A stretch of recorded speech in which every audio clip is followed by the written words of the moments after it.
Nin explains the rules of tennis. Tennis is a game played as singles, where one person plays against one person, or doubles, where two people play against two people. The object of the game is for you or your team to score more points and to win sets faster than the opposing team.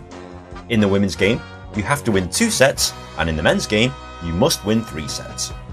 To win a set, you must win at least 6 games and be at least 2 games ahead. To win a game, you must win 4 points and be at least 2 points ahead. Hey, whoa, I'm confused already. Okay, let's start from the beginning. The tennis court is 78 feet long by 36 feet wide, and the net is 3.5 feet above the ground. These are some of the other dimensions of the court, and note that the area of play is different for both singles and doubles. The game starts with one player making a serve. To do this, they must stand behind the line and hit the ball into this area of the opponent's court. The opponent is allowed a maximum of 1 bounce to hit the ball back over the net and onto the other player's court. The idea is to hit the ball onto your opponent's court, and for your opponent not to be able to hit it back.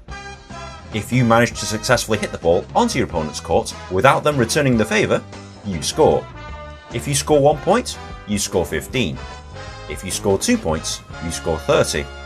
If you score 3 points, you score 40. And if you score 4 points and are at least 2 points ahead, you win the game. The only time this is different is where the score is 40-40. This is known as deuce, and you now have to win 2 straight points to win the game. After a game is won, the other player or pair serves the ball from the other side to start the next game. Once a player has won 6 games and is at least 2 games ahead, they win a set. Winning 2 sets or 3 sets faster than your opponents wins you the match. So, is there anything you can't do in tennis? Ironically, yes. There's a lot of things you cannot do in tennis. You cannot hit the ball outside the area of play.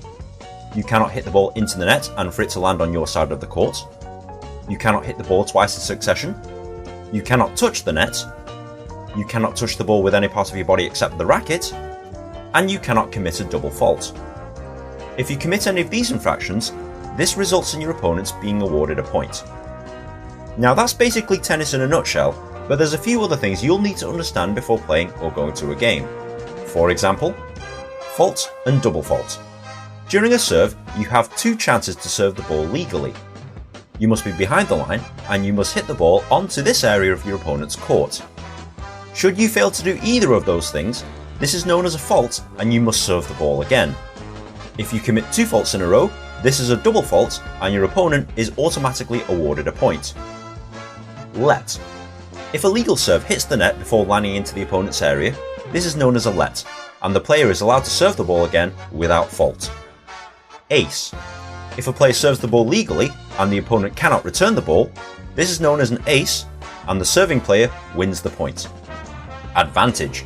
During deuce, if you score 1 point, you are known to have an advantage. You only need 1 more point to win the game unless your opponent scores. Tiebreaker. If the games are tied at 6-6, a tiebreaker is used to determine who wins the set. Players take it in turns to serve, and the aim is to score 7 points and be at least 2 points ahead. This carries on until someone wins the set. If you're still unsure about the scoring system, be sure to watch a few games to get used to how it all works. It seems complicated, but once you watch or play tennis, the rules will become clear. If you found this video at all helpful, please like, share and subscribe. It takes me ages to make one of these things, and good karma is very much appreciated. Be sure to follow me on Twitter also, but in the meantime, enjoy tennis.